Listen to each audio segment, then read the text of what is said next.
Thank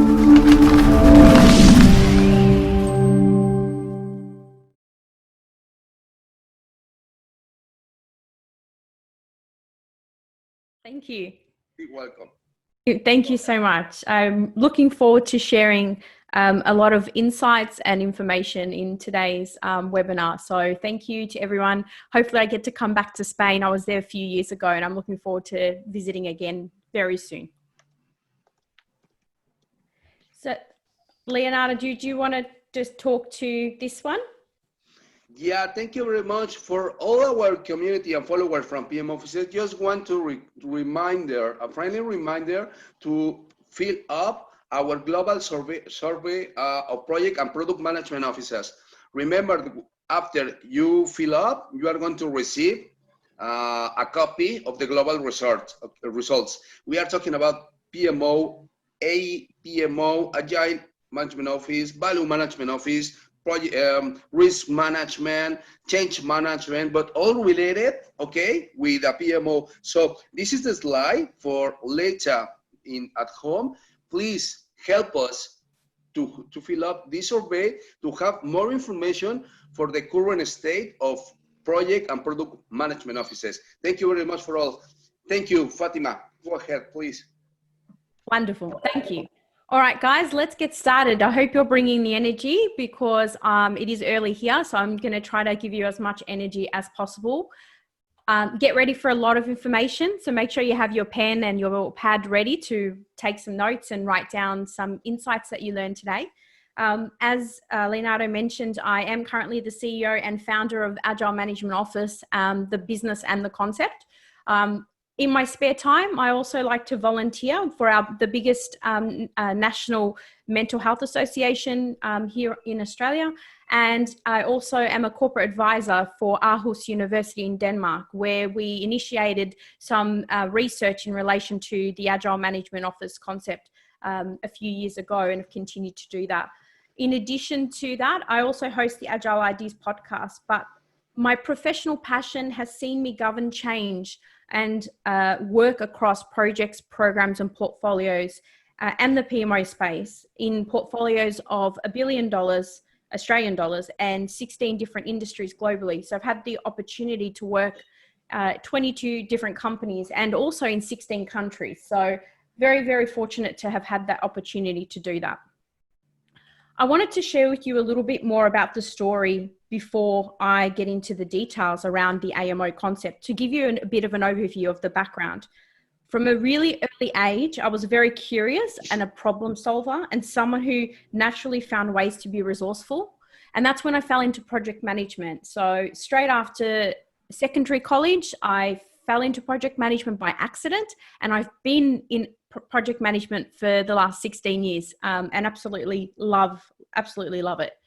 I started my first business in 2012, and then the idea for AMO concept, the AMO method and Agile Mangement Office overall came to fruition in 2014.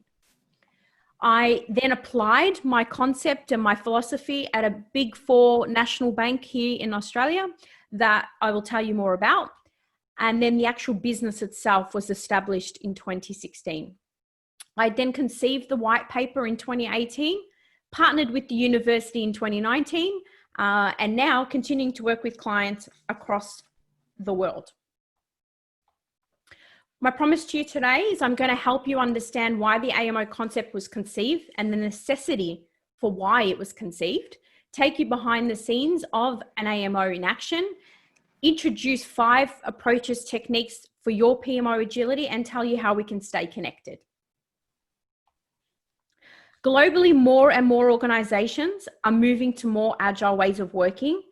This specific issue has left project management offices in the world in a little bit of a predicament.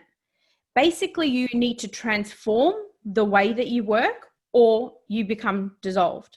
But before we can start talking about improvements, we need to understand some of those challenges in a bit more detail.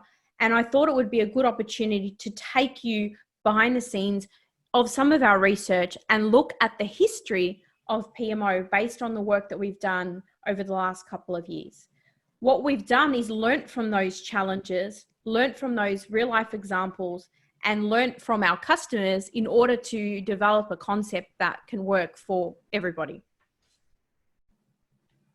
So let's look at the project and PMO evolution first.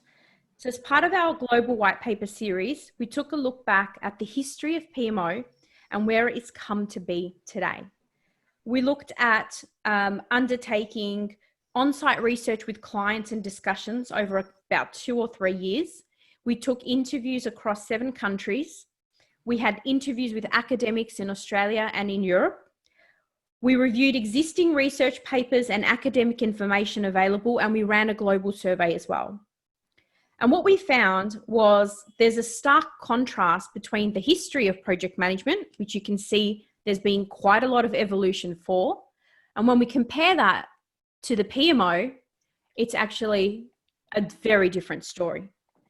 When we think about the term project office, it dates back to the early 1800s, and it was used as a way to drive productivity to support a significant number of projects. But then it started to slowly change, although the premise of the project management office has not really changed that much. In fact, most of the changes in and around the PMO have always been referenced or embedded in project management. And you can see that when you look at things like the PMI, or when you look at Prince2, etc. Agile PMO itself is very new. There's no clearly defined framework or method or anything like that. There wasn't, and there still really isn't. So we started to develop that 4 years ago. When we look at Agile and the PMO, which is becoming a big discussion point globally, it's because of 3 key reasons. One, because PMO has never, up until recently, existed in the conversation with Agile. Many managers don't know what to do with their existing PMO teams when they decide they want to go on the Agile journey. Because the rise of Agile delivery teams has left a lot of gaps within governance, process, and the previous control that executives used to have when they did have PMOs. And 3, because up until recently, there's been an assumption that the PMO is not required or that they cannot evolve since they are already so far behind. Remember, a function that is misunderstood will never, ever drive value. So as I mentioned to you, when you look back at the very first concept of project management offices, it was the project office. It was there to increase productivity in projects. Then we had the program office, and that was controlling costs transparently across the different projects. And the variations continued. Then we have project support. Then we have portfolio PMO. Then we have the ePMO, followed by PMO standards. Then we had the Center of Excellence, the most advanced component of the PMO. And now we're seeing the Agile PMO. As the variations of PMO proliferated across the world, so is the confusion and the challenge of managing stakeholder expectations.